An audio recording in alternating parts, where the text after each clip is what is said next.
Welcome to Live for the Moment podcast, a podcast dedicated to share my story of addiction and recovery, the ups and downs, the good days and bad days. I hope to reach as many people as I can who are struggling with addiction in the hopes that my story inspires you to get sober or to stay sober, because I know if I can do it, you can do it. I'm your host, Roger. Let's get into episode 2, Rehab. So, the days leading up to me checking into rehab, I had to make a couple of tough phone calls to my sister, to my mother, my parents, my mother-in-law, my sister-in-law, brother-in-law, um, to share with them what was happening and kind of tell them real top shelf of what I had been going through and how severe my addiction was. I was at rock bottom. So springing that on them kind of brought out a lot of questions, and I know we still have a lot to talk about, especially with my sister, who I know it affected pretty hard. And we'll have those. I'm looking forward to that, having that conversation. But so made those tough phone calls, and then I started thinking, that I'm going into this knowing that this is going to probably be the hardest thing that I've ever done to my in my life to this point. So I started thinking like, what can help me? What can people do? Because they kept asking, what can we do? We're here for you.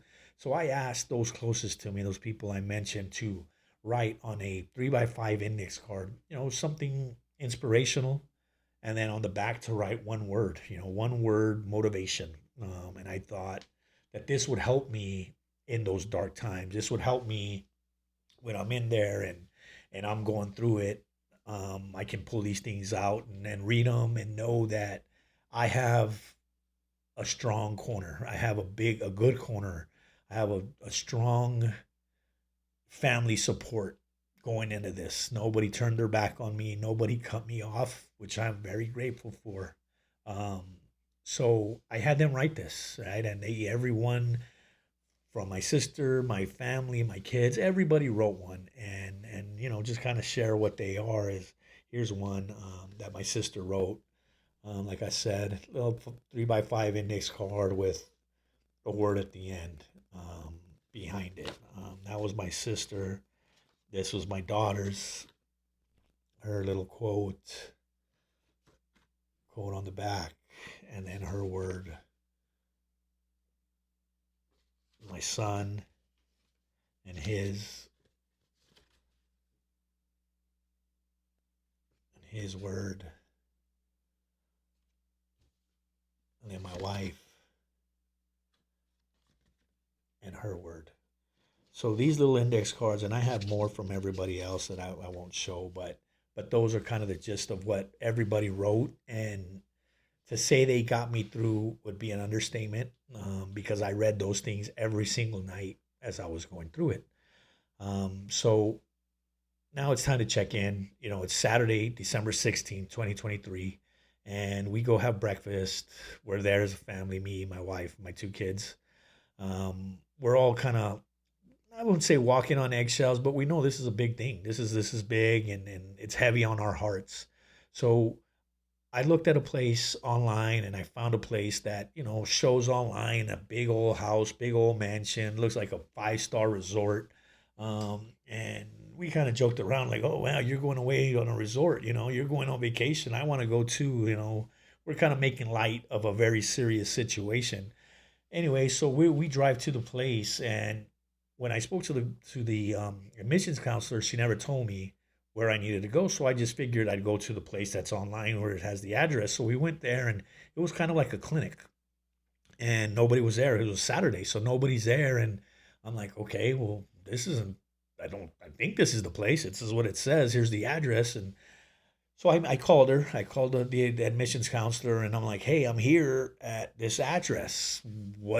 Nobody's here. She's like, oh, no, you weren't supposed to go there. You're supposed to come here. She gave me another address to a house. And I was like, I didn't know I had to go there. So we drove another 30 minutes up in Scottsdale, and we get to the house. And it's not the house that was shown online. It's not the big resort, but it's a fairly big house. I get off and I go to the door.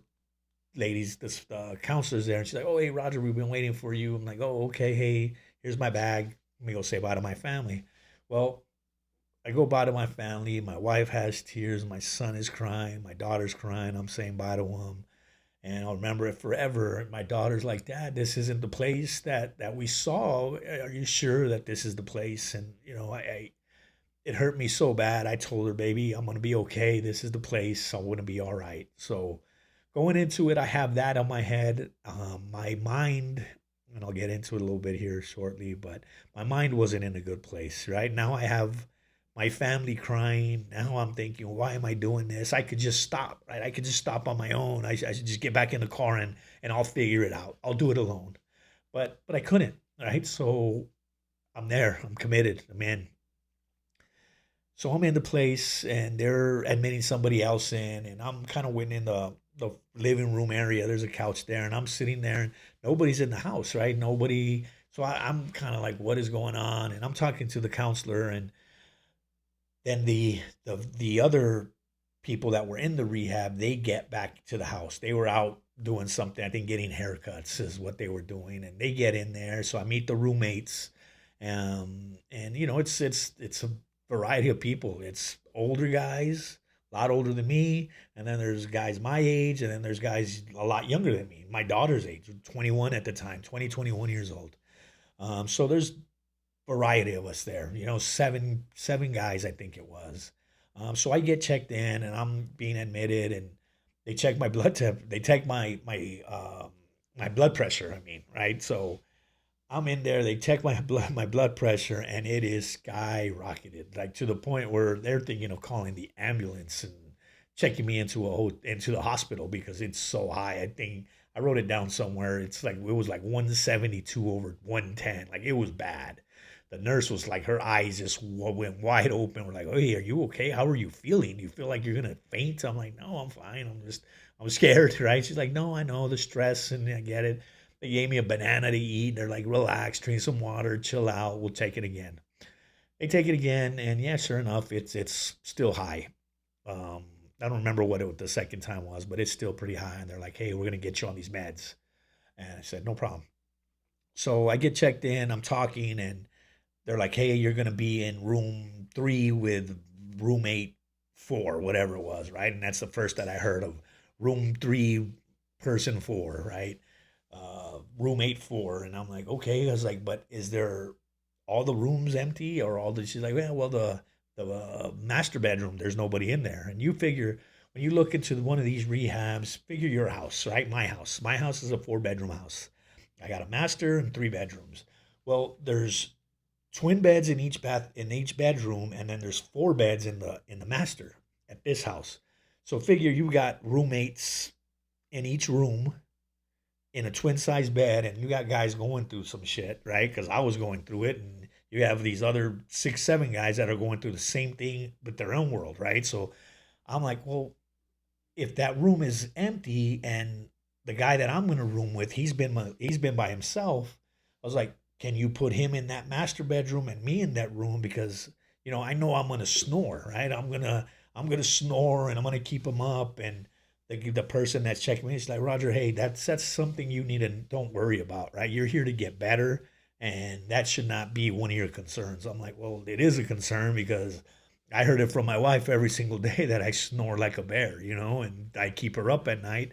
I don't want to do the same to this guy, and I don't know how long he's been here, and now I'm going to show up and keep him up all night. So that I'm worried about that, right? And he's like, "Don't you worry about it. All good. It's gonna be fine."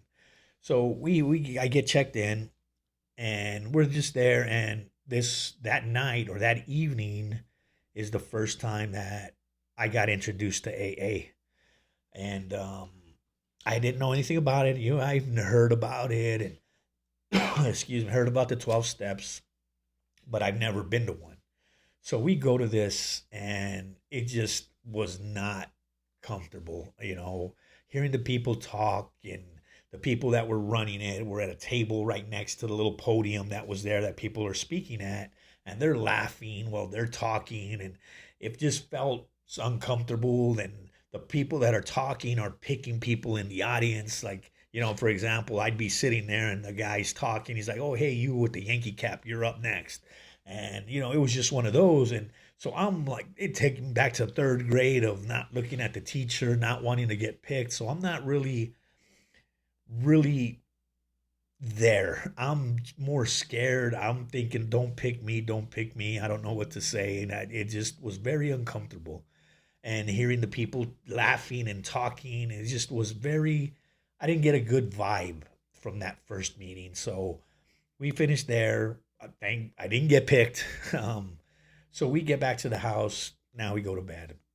The next morning, I wake up and I told myself, I'm going to take the time to get up early, kind of change my ways, start working out. They did have some like little weights and a treadmill outside. So I'm going to take this time to really focus on my health and get back to a healthy state and wake up early. So Sunday, the second day, I wake up early. It's 5 o'clock. The roommate that I'm with is Matt. His name was Matt. He's from Montana. Great guy, but just a firecracker of a guy, man. Just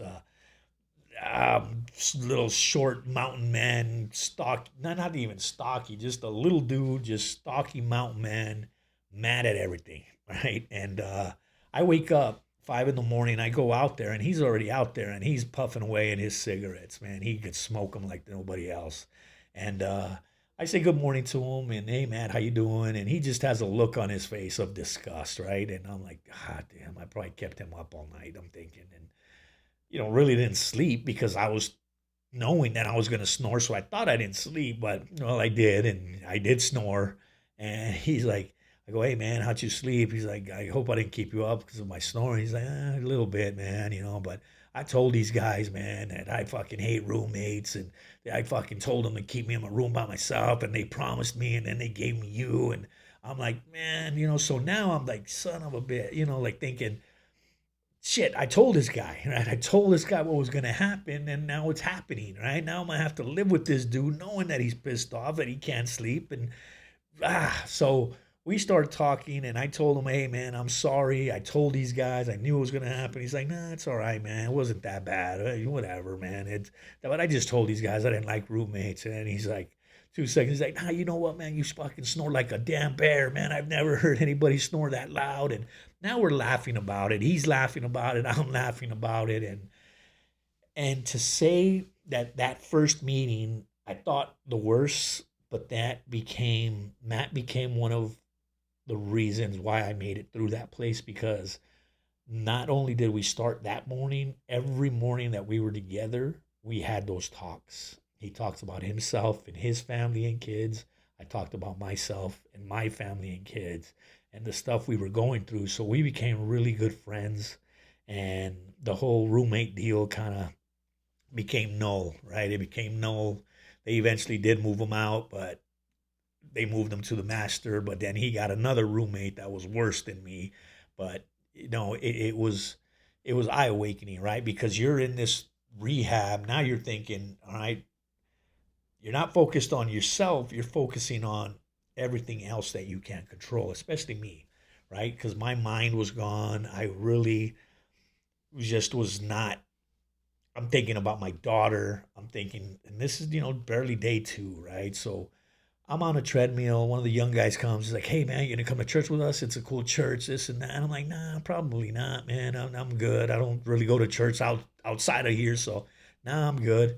They're like, oh, you should come, man. And, he walked away. And then I thought, well, you know what? Hey, I got to embrace this, right? This is going to be my life for the next 30 days, 45 days. So embrace it, take it in, and be with people, be around people. That's what's going to get you through this. So I ended up going to the church, and yeah, sure enough, man, it was one of those mega churches, and they had rock and roll music, so that was good.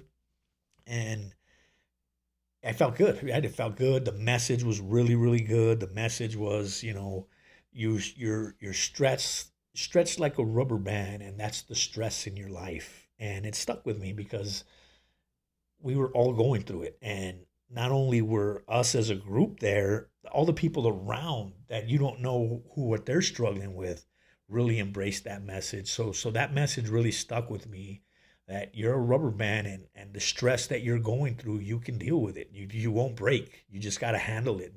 And I was handling it by checking into rehab, right? So now I'm ready. We get back, and now Monday comes, right? And now the week and the rehab is in because now you're in these lessons, you're reading worksheets, you're doing group therapies. They got a schedule that they keep. It's not really stringent schedule, but you're going through it, right? And you're getting checked and you're getting checked by the doctor regularly. Within those first couple of days, I meet with the therapist, I meet with the doctor. Doctor's like, hey, we're going to prescribe you this medication to help you with your withdrawals. And I'm like, no, doc, I don't want any medication for that. I'll battle through it. I go, they gave me some high blood pressure medicine. I'll take that, but I don't want anything to help me get off the drugs. I'll battle through it. It's like, well, what if you're going to get all these withdrawals? I said, I'm fine. I'm getting them and I'll just battle through it. So I didn't want any medication. I wanted to wing off of it and get off of it on my own. And that's what I did. So going through this and my mind now is getting in back to the rehab and the schedules. You're going through these lessons and your workbooks and your check-ins and stuff, and I'm not really embracing it. I'm thinking the worst is happening, which I cannot control. I'm in here to get better, but now I'm thinking of the worst outside. I'm thinking my wife's going to leave me, my kids aren't going to talk to me, my work, everything that was already scheduled and planned and hey, we're behind you, I'm thinking the worst, right? So I'm not really embracing it. 3, 4, 5 days, 6 days. I'm going to the meetings. I'm not embracing the meetings. I'm not really embracing anything that's coming my way. I am talking to Matt. That feels great. The other roommates, I'm talking to them, but not really listening, right? I'm kind of just going through the motion, wanting to get out of there. I'm like, I can do this. I don't want to be here. I need to be out there. I need to fix this, my life outside of this, right? So I'm not those first those first 1 to 5, 6, 7 days are just not. My mind is going nuts. I'm not embracing anything. I'm not taking anything in. I'm just really going through it in my mind. I'm losing my mind basically. And I think 7 days later, I'm like, hey, I get my first call and I tell my wife, hey, I'm ready. I think I can do this without this. I feel better.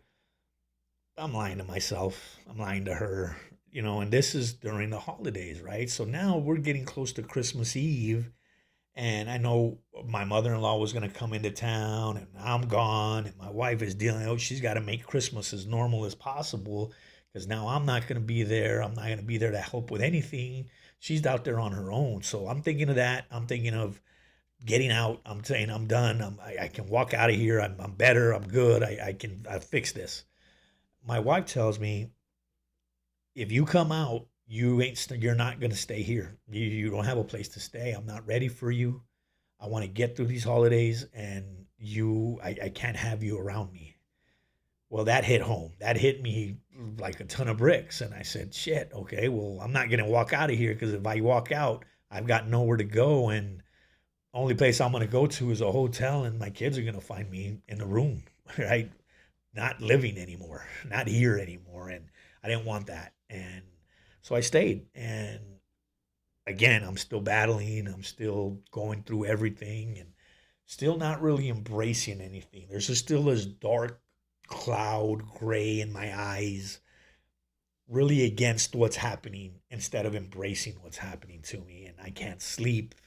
And I'm real short with everybody. I'm not really me yet, right? I'm still shaking. I'm still on edge. And about day 8, 9, maybe 10, I just said that's enough, right? Because I'm killing myself. I'm thinking again, my mind is going nuts. I'm not embracing anything. And I came up with this. I don't know how, I don't know what it was, but I got up from my bed, went to the bathroom, and said, enough. I looked at myself in the mirror and I said, enough. You're driving yourself crazy. You're going to kill yourself mentally. And they're going to put you in a straitjacket and keep you in a padded room. Stop. Enough. And the letters HOF came to me. And I'm a sports fan, and Hall of Fame, right? Hall of Fame is what I thought, and for me, that was HOF to me. That it meant to me, heal, own it, and forgive yourself. And when I said that, it kind of took my breath away. And I said, I got to be in the Hall of Fame of this recovery to heal, own it, and forgive myself. And, kind of, I had this cap with me, and you kind of see, I kind of wrote it on there, and it's kind of smearing a little bit. I wrote that over 2 years ago in this hat because I had this with me. And it was just a reminder that to heal, I have to own it and forgive myself. And I said that to myself lying in bed hundreds and hundreds of times that night. Went to sleep, and I got up and I felt this spiritual awakening. The people talk about spiritual awakenings during recovery and the higher power. And I didn't believe any of that stuff, right? Because I hadn't gone through it. Well, that next day I believed because I woke up and it felt like the world was off my shoulders. I stopped beating myself up. I stopped thinking about what I cannot control and why I was here, why my family, looking at these index cards. What I was there for was for a reason, was to get better because I needed the help. And that little HOF changed my perspective on everything, changed everything for me in rehab. It changed the way I thought. I started to embrace the lessons, the worksheets, to understand them, to question, to ask. Started being a kind of a mentor to the people around me, to the young kids especially, because I saw that they were as young as my daughter, right? And I had so much to give. I really, in spite of my addiction, I felt I could help them as well and help me. But first and foremost was me. And that grayness, that dark cloud after that night, about the 10th night, was gone. And I was in it. I was ready to hit this rehab with full force, and the lessons and everything, and talking to the therapist. And it just became better for me. I started to embrace what was happening. I started to realize that this stuff, these tools that they were going to give, that they're giving me, these lessons that they're giving me, these paperwork, these spreadsheets, these everything that they were giving me is going to help me to understand my addiction, and then to help me going forward to stay sober. So it's changed. Everything changed from that point on while I was in rehab. And like I said, it was a spiritual awakening, and it really amazed me. And I really started to believe that there was a higher power, and I'd given in. I said, show me the way, right? And everything started to become clearer. My mind started to become clearer. That every time I had those intrusive thoughts, I acknowledged them, but said, you got no place here for you. There's no more room for you here. I'm going another way. Yeah, you're there. I see you and I hear you, but you got no place here anymore. You got to go away. And I started to live by that. And journaling and writing stuff down really, really helped me. And one of the lessons that really changed for me was they asked, "What do you want out of the recovery? What do you want to do to help you in your recovery?" My answer to that was, I want to take the recovery into my own hands, right? Because I didn't know, or I didn't feel as though AA was my path. Not to say that's wrong or right. It's been proven that that works. But for me, at that specific point in time, it wasn't for me. So I wanted to take it into my own hands. And then that night we were going to go to an AA meeting, and I'm like, hey, no, I'm going to stick back around. I'm going to stay here. They always had two people working. One would go with the group and one would stay back in case somebody was sick or couldn't make it or on medication. They couldn't go. So it's like, hey, I'm staying back, and kind of got into it with the guy, like, you're fine. You can come. You need to come. I'm like, no, I'm not going. And that's when I started kind of thinking of this live for the moment, or my message. And my thinking of staying sober was to create this, right? And kind of I drew this up on one of our lessons, and this is the podcast. Live for the moment. Live for the moment recovery is what I wrote, and I kind of drew that. Live for the moment. Um, and that's I kind of started thinking about, hey, what do I want to say? What do I want to do? And how do I want to do it? And this was my path. This is what I wanted to do back then. I started thinking about this podcast at that point. Like, what do I want to say? How do I want to say it? And just tell my story. So I didn't go to that rehab. And when they got back, the main guy of the house, he's like, hey, tomorrow morning you're gonna pack your stuff and you're gonna go. You're leveling up. You're going to the big house. So the big house was the house that I saw online, right, with the chef and all the good stuff, all the resort stuff. I'm like, okay, well, how? I was like, okay, cool. A couple of the roommates had been there longer than me, and they hadn't leveled up, so they kind of got upset with that. But again, wasn't my I had no control over that. I didn't know that you had to meet certain criteria. I had no idea. I just got moved up. I don't know how, I don't know why, but I did. So next day we go to the big house, and it's a weekend. So they're there at the weekend, and yeah, this house was beautiful.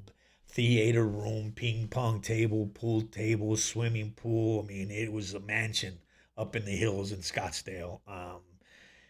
So spend a weekend there. Well, Monday now there the schedule and the lessons and all of that were a little bit more strict, right? You'd be at the house, and at 8 in the morning you drive to this clinic, and you would be at the clinic from 8 to 4, and from 8 to 4 you had lessons. Every hour there was something different, right? Some kind of different class, some different check-in, some whatever it was, right? And then the check-in, I really, really enjoyed that check-in because it was something that got your day started, that you're checking into your emotions. How are you feeling? What are you feeling? And what are you gonna do about it? Right. And it that I really enjoyed. I enjoyed it. I enjoyed it coming out. I would do it. And some of those questions that they asked was simple stuff, but like meant a lot, right? It could mean it just brought your feelings, right? And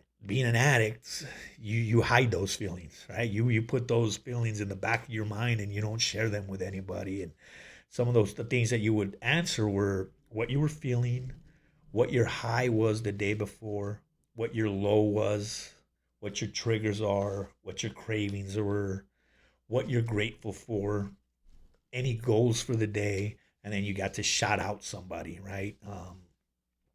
Shout out anything that happened, right? Shout out to your family support system, your roommates, whatever it was. So that daily check-in was something that I really enjoyed doing, and that was the first thing you did in the morning. And you did other, thinking exercises and all that. So now we're at the big house. Now you're speaking to your therapist a little bit more. Now you're getting into the weeds of why you are who you are and why you got addicted and things like that. So that started to become ingrained in me, if I per se. Like I really embraced all of that. But then I started to have a clearer mind. I'm thinking on my podcast, and one of the times I was in the main office at the house making a phone call, and I saw a whiteboard, and it was roommate or room 4, roommate 2, right? And I'm thinking, well, what is that? Why am I that? Why can't they put, that was me, right? Room 4, roommate 2, whatever it was. And I'm thinking, why can't they put my name? Like, and I asked the guy, and he's like, oh, man, this is just the way they do it here. And, I'm a finance guy, right? So I'm thinking all these people care about is money, right? They're not really caring about your feelings and what you're going through. And they're not really supportive of that. They're just wanting to get you into all these little sessions and to bill your insurance. Started thinking that, and I had to check myself because now I'm no longer beating up my mind, but now I'm worrying about how they're running their business.